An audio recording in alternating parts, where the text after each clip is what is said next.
Even if the person seeking hospitality is a bitter enemy, he cannot be refused. While in that man's house, he is absolutely safe. His host would fight to protect him, give him the choicest food, and treat him as a member of his close family. In an Afghan's home, even the poorest one, a guest will receive the best. If this entails killing and only sheep, so be it. No effort, no sacrifices spared. A stranger, particularly a foreigner, sitting down to eat with a group of Afghans from the large communal pot, will get the meatiest portions handed to him without hesitation. Add to the above the Afghan's hardy physique, his ability to endure privations, his great resilience, and you have the makings of a first-class guerrilla soldier. Peacetime life is tough. The mountains and deserts of Afghanistan are an exacting, severe environment. A summer temperature of 130 degrees Fahrenheit is commonplace, while in winter, in the high mountains, 20 to 30 degrees of frost is normal. Many peaks of the Hindu Kush top 20,000 feet and are forever capped with snow and ice. Their very name means Hindu killer. From the time when the people of Afghanistan raided the plains of India for slaves, many who perished on the terrible march through these unyielding mountains. The endless stretch of sand and rock in the SW is aptly called Dasht-e-Margo, the desert of death. A hard country has bred a hard, proud, and fierce people. From the military point of view, the Mujahedin starts with substantial advantages. Physically, he is better able to withstand the extremes of the terrain and climate than his much softer Soviet opponent. He is fighting for his faith, his freedom, and for his family, which gives him an enormous moral ascendancy. In practical terms, the Mujahedin can live off the land, or rather from the villages, until the Soviet scorched earth policy became widespread. Even when he takes rations on the march, all he needs is naan, flatbread, and tea to sustain him for days on end. The fatty bread is carried wrapped in a blanket or cloth and becomes rotten with age, making it the most revolting of meals. Nevertheless, it is eaten. The Mujahedin can walk for days, even weeks on the minimum of food. Then, when the opportunity comes, they will stuff themselves with huge quantities, stocking themselves up like camels for the next journey. An Afghan man rarely goes unarmed, even in peacetime. To him, his rifle is a part of his body, a piece of clothing without which he feels uncomfortable. A weapon to a man is like jewelry to a Western woman. He is rarely seen without it. It is a symbol of manhood. A favorite before the war was the old British .303 rifle, some dating back to World War I, others copies made in Pakistan. Afghans buy and sell weapons as Americans do cars. This closeness to arms means that the Mujahedin take readily to training on new weapons and usually obtain startlingly good results. On many occasions, I came across trainees in Pakistan who had not got high enough shooting results, who refused all food until, with extra practice, they improved. To be able to shoot straight is of far greater practical value than to be able to write. In their life, the gun is mightier than the pen. After their weapon, the next most valued possession is their blanket. It is usually a grayish-brown color and is used day and night for a wide number of purposes. The Mujahedin uses it as a coat or cloak for warmth in winter or against the wind. They crouch under it to conceal themselves from enemy gunships as it blends perfectly with the mud or rocks. They sleep on it. They use it as a sack. They spread it on the ground as a tablecloth or upon which to display their wares. Often it becomes a makeshift stretcher, and sometimes it is a rope. Several times a day, it becomes their prayer mat. While I was with the ISI, serious efforts were made to clothe the Mujahedin adequately to face the winter. The months from December to March were furtherly conducive to living in the field or even in caves without proper winter clothing. Even then, fighting died down in the winter and few operations were possible. An interesting sidelight on the question of clothing concerned boots. Normally, the Afghan wore open sandals, which were totally unacceptable in the snow, but we found that the issue of boots was not initially popular. The reason was that the army boot has numerous lace holes, which meant that putting them on and taking them off was a time-consuming business. For the Mujahid, who was expected to remove his boots and wash his feet 5 times a day before prayer, this was not an inconsiderable chore. We had to look for boots with only 2 lace holes. It should not be thought that the Mujahedin were completely devoid of weaknesses as guerrilla soldiers. As I discovered, their rigidity, their resistance to change, and proud inflexibility caused serious problems in the tactical field, apart from the endless bickering over imagined slights and refusal to cooperate with other parties or commanders. An example occurred in 1984 with the Soviets' oil pipeline.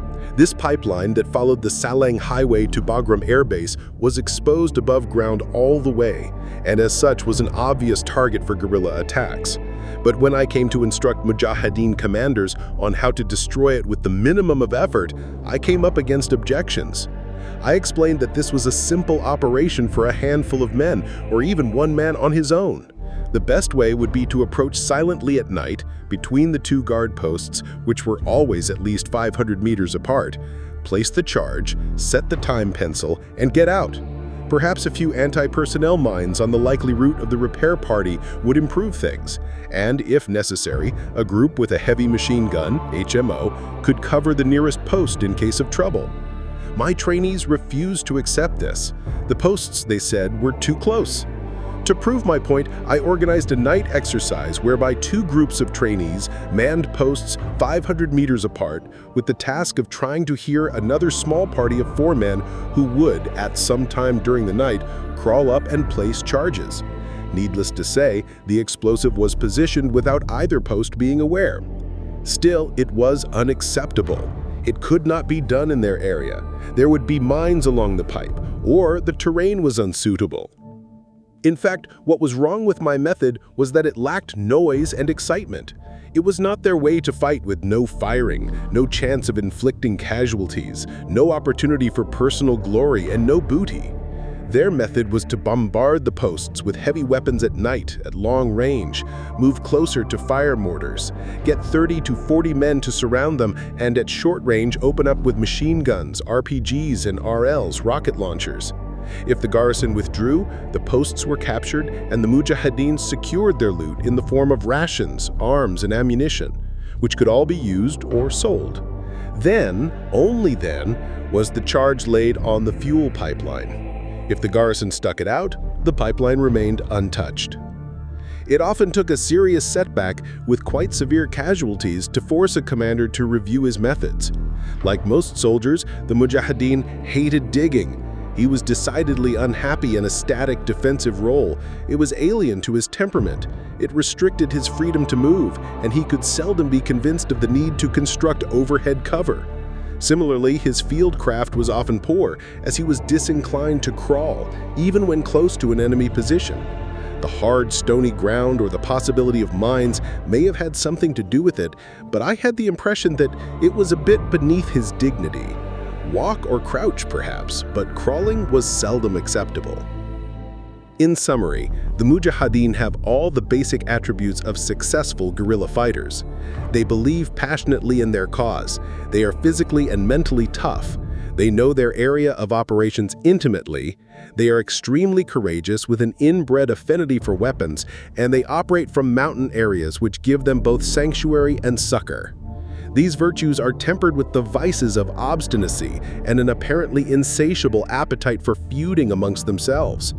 To defeat a superpower, they needed 4 things: to sink their differences for the sake of the jihad, an unsaleable base area which Zia provided in Pakistan, adequate supplies of effective arms to wage the war, and proper training and advice on how to conduct operations. It was my responsibility to provide and coordinate the latter. Within a few days of taking over, I was taken on tour to visit Peshawar to see for myself how this forward detachment of my bureau worked, to be introduced to my staff, and, most important of all, to meet party leaders, their officials, and any commanders that might be there. They needed to see their new brigadier, and I had to make a start at getting to understand them. Peshawar is the provincial capital of the NWFP. Like Quetta, it has always been a frontier town, always a center of trade, always in a military area. Like its sister town in the south, it sits close to a main route into Afghanistan. The Khyber Pass is only 40 kilometers away to the west. These days, its people, its sights, its smells, and its stories are from Afghanistan. The markets sell Afghan carpets, sheepskin clothing, brassware, and mementos of the war. Souvenirs taken from dead Soviet soldiers were commonplace, with cap badges, belt buckles, uniform caps, and fur hats displayed by the score, although the source of supply for these items has now dried up. From Peshawar, all traffic westwards goes through the tribal areas, the homeland of the Pashtuns. They live on both sides of the Durand Line. They own land in both Pakistan and Afghanistan, and they move between both countries about as casually as an American might travel between North and South Carolina. Peshawar lies at the western end of the Grand Trunk Road, which, in the days of British India, stretched back through Rawalpindi and Lahore to Delhi. Now Peshawar is surrounded by Afghan refugee camps, with Afghans outnumbering all other inhabitants. Peshawar contains the heart of the Afghan resistance movement in exile. Here are the offices of its political parties. Here is its bureaucracy. Here its leaders live and work. Here are its arms warehouses. From here, the majority of its supplies are carried forward to border dumps and thence into Afghanistan. It is to here that commanders and Mujahedin come for replenishment and news. It is Peshawar that attracts the journalists and the spies as a magnet attracts metal. For the latest gossip, rumor, report, or whisper, you must start in Peshawar. Quetta also has branch offices of the parties, warehouses, plus an ISI detachment, but they are on a smaller scale than in Peshawar. For the sake of clarity, I should explain again that reference to a party means one of the 7 Afghan resistance political parties that were shortly to be formed into an alliance. The political heads of each party are termed leaders to distinguish them from the Mujahedin commanders who actually commanded in the field. With 1 or 2 exceptions, leaders did not fight battles, although most went into Afghanistan from time to time to visit their senior commanders at their bases. Like the majority of military forces, the Mujahedin had their political bosses from whom their commanders were supposed to get their instructions and who supplied them with the means to fight, money and arms. As I was to discover, the gap between those who fight and those who do not was difficult to bridge. Some of the leaders were the subject of much criticism, if not contempt, for their soft living, smart cars, and well-furnished villas. It was the age-old disdain of the soldier who risks his life and lives hard for the politician who does not. Enemy agents made the most of this suspicion. Behind this primitive command structure was the ISI, my bureau in particular. Our task was to keep the parties stocked with supplies and somehow get all the different parties and hundreds of commanders scattered all over Afghanistan to fight effectively.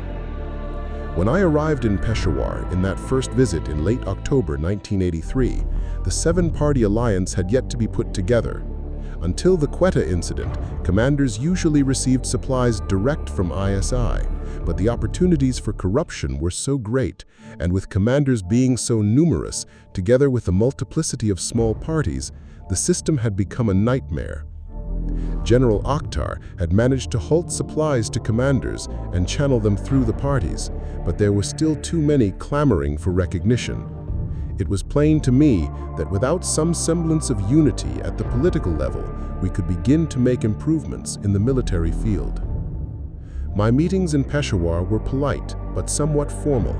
I could only meet the leaders separately. This was because they would not sit in the same room with each other. I had to be careful what I said so as not to appear to be promising something to one party or another. I was speaking to men who, although devout Muslims, although committed to the jihad, were fueled by personal rivalries, prejudices, and hatreds, which often clouded their views and dictated their actions. I had to remember that first and foremost, they were Afghans. Then they were politicians with political ambitions. Then they were fighting a war. As the head of ISI, General Akhtar could only devote some 50% of his time to Afghanistan. Of that, I believe 75% was spent in trying to achieve some sort of harmony between fractious leaders.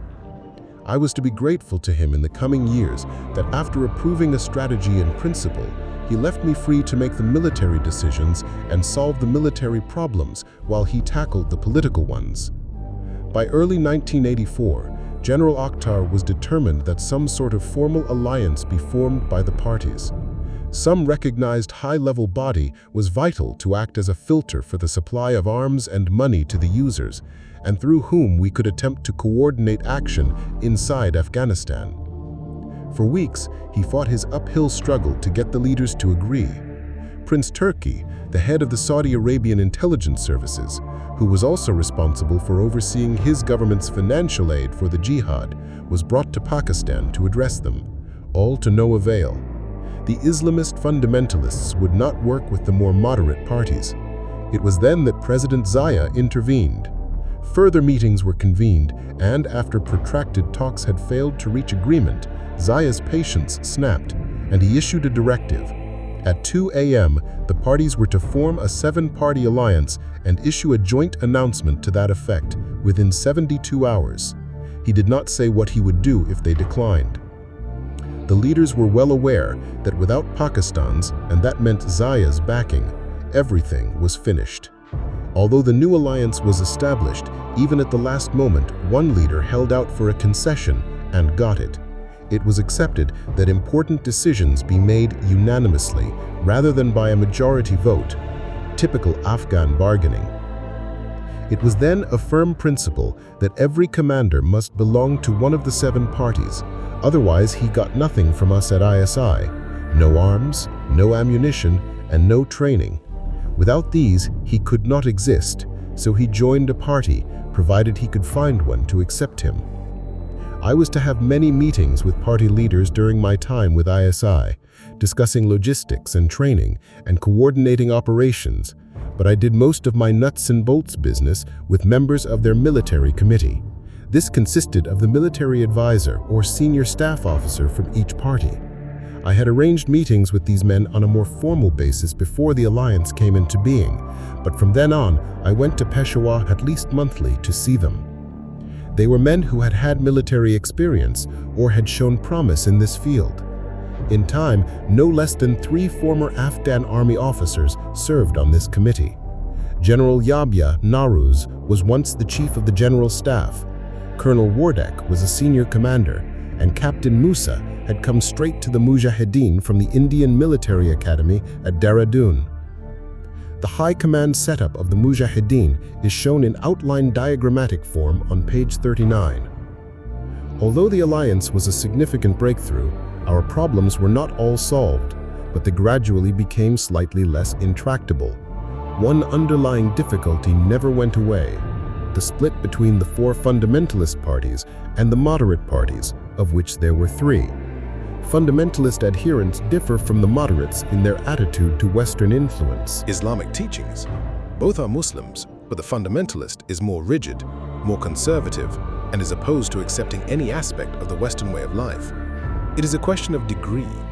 A moderate can accept a woman in trousers, but not in a miniskirt. A fundamentalist cannot. The best known and most controversial fundamentalist leader is Gulbuddin Hekmatyar.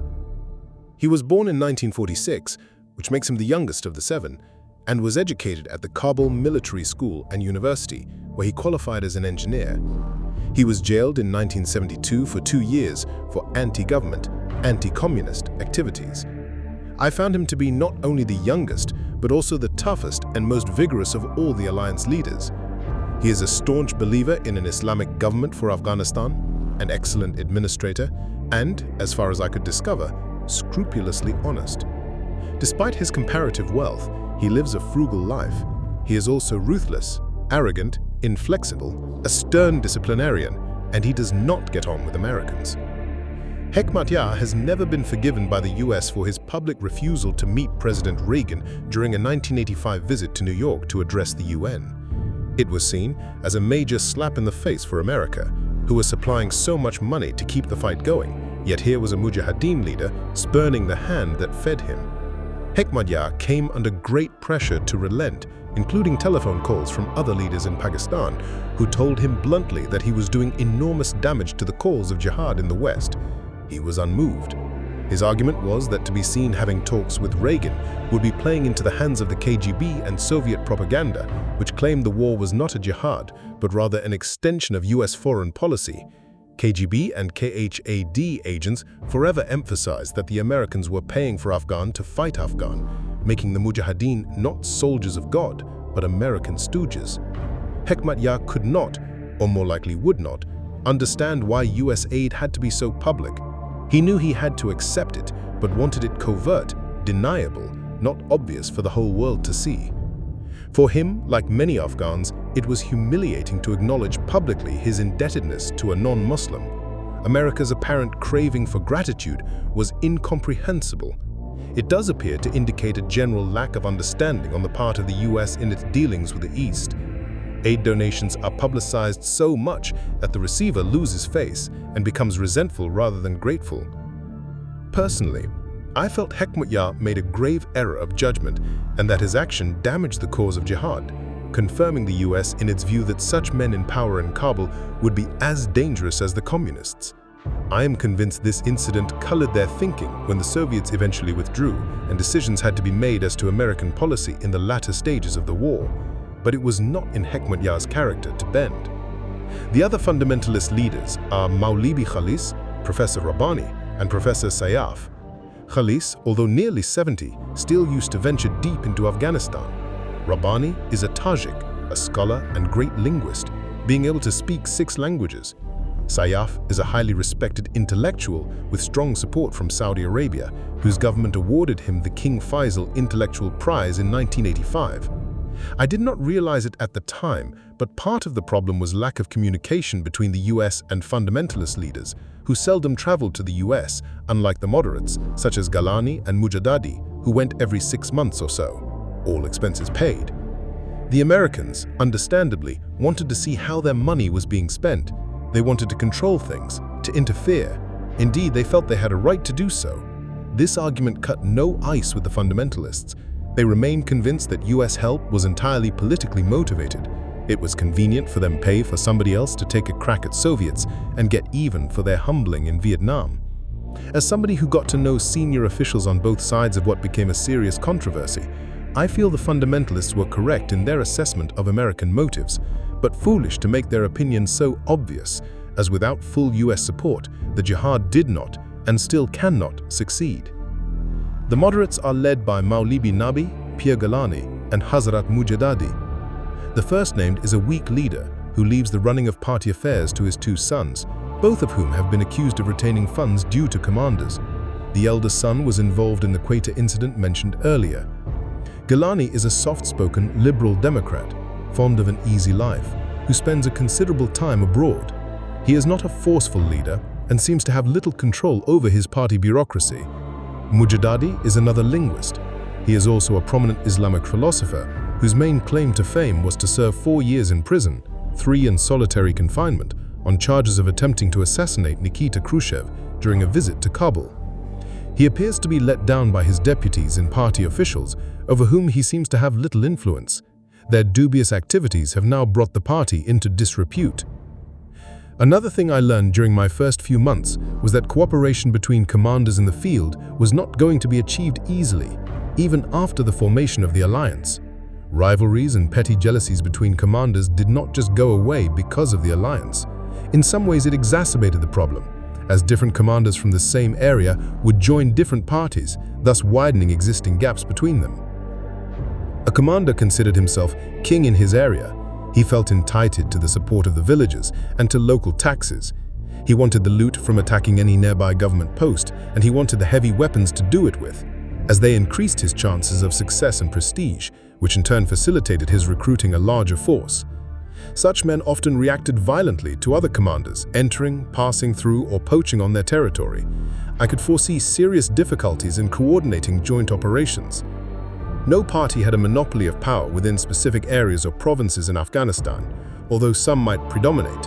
For example, in Paktia province, Hekmatyar, Khalis, Sayaf, and Gilani all had commanders operating, but only if they combined could any large-scale operation be effective. Each commander had his own base, usually in the remoter mountain valleys within or near small village communities, from which he received reinforcements, food, shelter, and sometimes money. As each of the 325 districts had at least one local base, the total in the whole jumbled network could have been up to 4,000. But bases, vital though they were, are static, and the Mujahedin were reluctant to move away to operate against a more important target. For months at a time, the Mujahedin in remote areas were not involved in any fighting. Then perhaps came a sudden flare-up of violence. There seemed to be no planning, no discernible pattern to their activities. They fought when they saw an opportunity, or they needed loot, and when the time suited them. I have summarized the political military system of control and liaison for the period of my time with ISI on page 39. It looks neat and tidy as a diagram, but in practice, it could get horribly confused. I saw an example of this haphazard type of offensive around the small Afghan garrison towns of Urgan and Host in the latter part of 1983.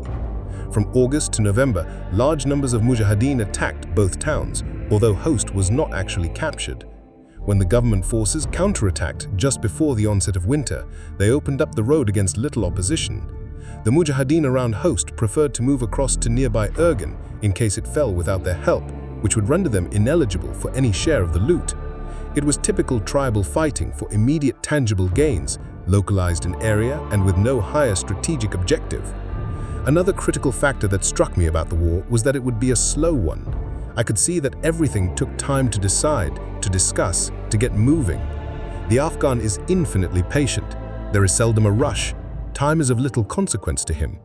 Things might get done, but slowly. Normal military timetables were not going to work. I had no illusions I could hurry them up. I was about to control a guerrilla army whose speed on the ground was measured in terms of how fast a man or a horse could walk across difficult terrain.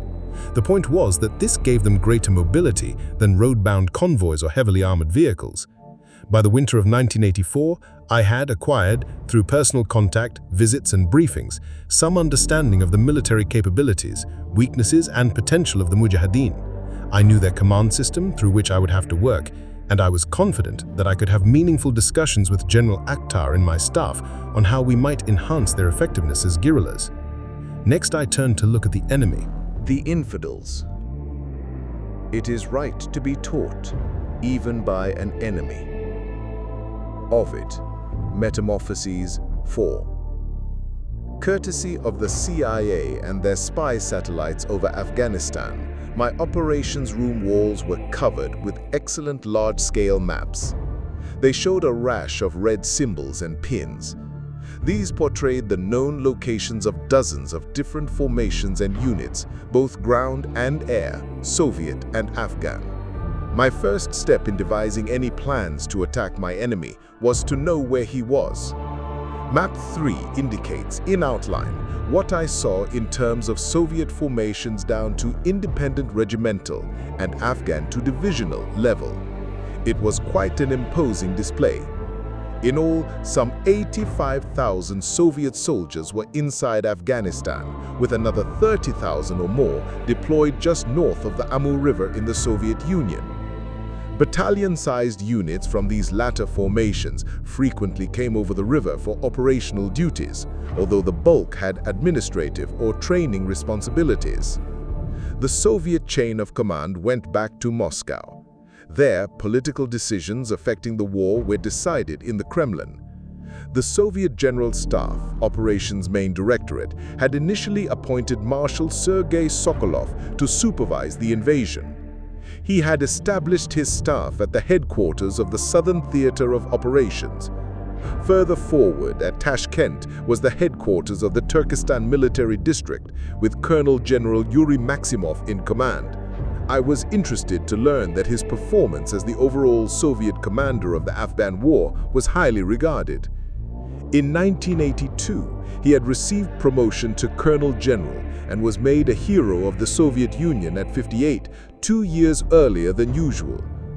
Under him was the 40th Army Rear Headquarters at Termez on the Afghanistan border. Its forward command elements were under Lieutenant General V.M. Mikhailov at Tapa Tashbeg Camp, Kabul. His command had the rather cumbersome and misleading title of Limited Contingent of Soviet Forces in Afghanistan, LCSFA. Working alongside him, but with no troops under command, was the senior Soviet military advisor to the Afghan regime, Lieutenant General Alexander Mayorov.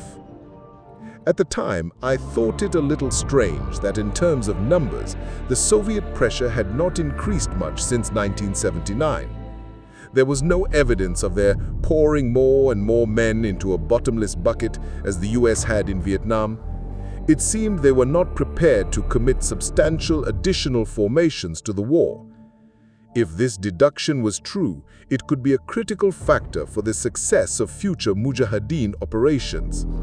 When the Soviets invaded, they did not expect to have to mount a full-scale counterinsurgency campaign themselves.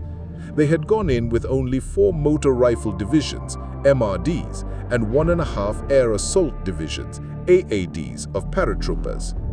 These MRDs had been understrength cadre formations, fleshed out with hastily recalled reservists. They were composed of troops ill-trained for any war, let alone an anti-guerrilla one, and they arrived with obsolescent weapons and equipment, some dating back to WW2. This had been in marked contrast to their occupation of Czechoslovakia in 1968, which had required 250,000 troops in 20 divisions. We deduced from this that their original intention had merely been to stiffen the Kabul government under their newly installed puppet, Karmal. Their presence would hopefully give the Afghan army sufficient confidence to get out into the countryside and flush out the resistance. In this, they had been disappointed, but not sufficiently so to flood the country with overwhelming numbers. As the maps showed, in terms of combat troops, not much had changed since 1979. There were only 3 MRDs, 1 each at Kabul, 108th, Kunduz, 201st, and Shindand, 5th Guards, with an air assault division, AAD, also based in Kabul. In addition, there was a generous sprinkling of independent brigades and regiments at strategic points or important towns. There was a motor rifle brigade at Jalalabad, 66th, another at Kandahar, 70th, plus an air assault brigade, MAB, at Gardez, 56th. Independent motor rifle regiments, MRR, were at Ghazni, 181st, Faizabad, 866th, Bagram, 187th, and finally, an Independent Guards Air Assault Regiment, GAAR, was also at Bagram as a mobile reserve. The 346th MRD at Kushka and the 54th MRD at Termez were partially training formations, while the 280th MRD in the west, near the Iranian border at Ashgabat, was entirely for that purpose. The 66th MRD in Samarkand sometimes provided units for operations south of the Amur River. I knew from my Soviet studies that an MRD would probably have 11,000 men, the AAD about 7,000, while the strength of brigades and regiments were around 2,600 and 2,000 respectively. This would give just under 60,000 infantrymen, either motorized or paratroops. The remainder of the 85,000 were made up of artillery, engineer, signals, construction, border or security units, together with Air Force personnel. My staff and I discussed the implications of the Soviet deployment. The first notable fact was that some 50% of all their troops appeared to be tied up in or around Kabul. No less than 2 divisions were based there, with the majority of their artillery, transport, signals, and engineer units, together with large numbers of other support and headquarters staff. The Soviets attached great importance to Kabul, with its airport, which was the center of government and from which the war was controlled on a day-to-day basis. Only 50 kilometers north of Kabul was another huge concentration of Soviet personnel at Bagram. This airbase had an independent regiment, a brigade from the 108th Kabul-based MRD, and the independent GAAR, as well as the highest concentration of aircraft and Air Force personnel. Bagram was obviously regarded as the most critical airbase in the country. Another division was at Kunduz in the east, and the 2 more independent brigades at Gardez and Jalalabad, each positioned opposite a main route to Pakistan. Clearly, the Soviets regarded the capital and the eastern part of the country as the critical area. In the center of Afghanistan, the vast, inaccessible jumble of mountains of Hazarajat, which made up almost half of the country, was almost devoid of Soviet units. 600 kilometers away in the west, a solitary division, 5th GRD, protected the second most important airbase, Shindand. To the south, a single independent MRB was garrisoning Kandahar, opposite the route over the pass to Quetta. The Soviets appreciated that the center of gravity was in the east, facing Pakistan, which was providing sanctuary for the refugees and Mujahedin. They had opted to hold the area Kabul-Bagram as the vital sector, with most of their other major units deployed to protect routes converging on this region or to guard the Salang Highway that was its lifeline from the Soviet Union. I also believe that the Soviets were sensitive in the north. Not only was their base area for the entire war effort just north of the Amur River, but northern Afghanistan had had great commercial value to the Soviet Union for many years.